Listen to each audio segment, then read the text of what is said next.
10 things that are wrong with Din Tai Fung as compared to typical American Chinese restaurants. I'm Chris, this is Yellow Productions. I do travel guides that are fun, informative, and entertaining.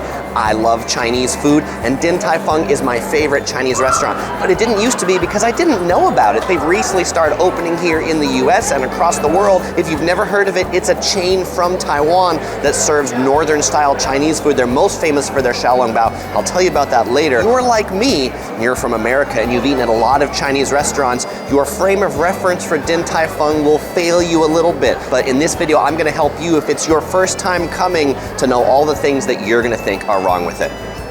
But spoiler alert, it's really delicious. You should come. The first thing that's wrong with Din Tai Fung is the menu. What are all these things on the menu? And where are my American Chinese classics? Where's the broccoli beef? Where's the orange chicken? Where's the Kung Pao chicken? And you know what? I don't think Din Tai Fung thinks very kindly of General Tso because his chicken is nowhere to be found. Why is this? What's on the menu? Well, apparently it's Chinese food that Chinese people actually eat. What a concept. The second thing that's wrong with Din Tai Fung are the floors and the tables. They are not sticky at all. There's something wrong with that. I am used to going into Chinese restaurants and hearing my feet go, and when I put my elbows on the table, having to have some effort to take my elbows back up again. Because how am I gonna know that the diners at that table actually had a good time before me if I can't see the residue from their previous meal? And not just the tables being clean, but the things and sauces on the table are super clean and always full. Why is that? Well, because they don't just sit on the table all day. They actually put those items on the table new for every guest. Number 3, the waiters and the waitresses, they aren't rude, and there is just something wrong with this because Chinese restaurants have a reputation not just in the US but around the world for having really rude waitstaff. The kind of waitstaff that doesn't pay attention to you, the kind of waitstaff that makes you ask for things about 3 times. At Din Tai Fung, they are quite nice. Actually, they're so nice they'll go out of their way to explain how to eat the food here.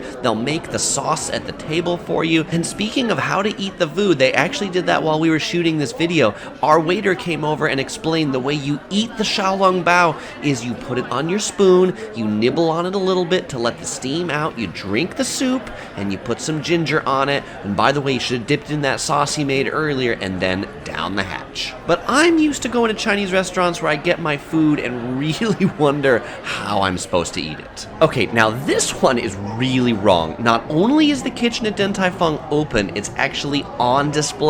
You know, most Chinese restaurants, I think by principle, hide their kitchen way back in the back that you can't see anything in there because they don't want you to have any idea what's going on. But Din Tai Fung puts it right up at the front and actually makes a spectacle for you to look at. But really, isn't it more exciting to wonder what's going on back there? Number 5, when the food does finally come to your table, it's not greasy or oily. You know, I think most Chinese restaurants have a requirement about how much grease and oil has to go into their food, but Din Tai Fung, after you eat it, it actually leaves you feeling fairly light and fairly fresh and not weighed down by a ton of oil and grease. And number 6, Din Tai Fung is really consistent. Every time you order it, the food comes out the same. It has almost no difference to what chef is in the back. You know, traditionally, Chinese restaurants, you go there and you want to order an item and they're like, oh, yeah, that chef that makes that item isn't here today, so you'll have to come back tomorrow when they're actually working. Number 7, the teacup and the teapots, they aren't chipped. Actually, they're not even the traditional American Chinese restaurant teacup and teapots. It's a unique teacup, and the teapot, it's a whole thermal canister that keeps the tea really hot and warm the whole time you're eating there. So strange.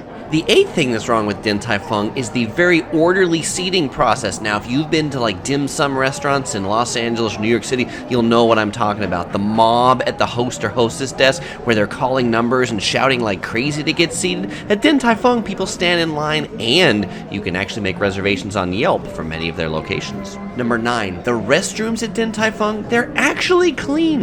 They actually clean them not just once a day, but every 15 minutes. And the last thing that's wrong with Din Tai Fung, when you get the bill, there's no fortune cookie. How am I gonna know whether to play the lottery tonight, whether I'm gonna win and what my numbers are? You know, but what the bill does come with, it comes with a pen that actually works and isn't chained down. Hey, by the way, if you didn't pick it up through all of this, these things that are wrong, they're totally sarcastic. Din Tai Fung is really delicious. And you know what, I'm not saying that other Chinese restaurants aren't too. Those ones are great too, but Din Tai Fung, is really good. And so if you've never eaten here, you should check it out. And by the way, speaking of Taiwan, since this is a chain from Taiwan, if you've never seen my travel videos from Taiwan, well, you might want to check them out. Right here is a video all about Taiwanese night markets where you can see all about more tasty food in Taiwan. Well, as usual, I won't say goodbye because I'm going to go ahead and see you in this video.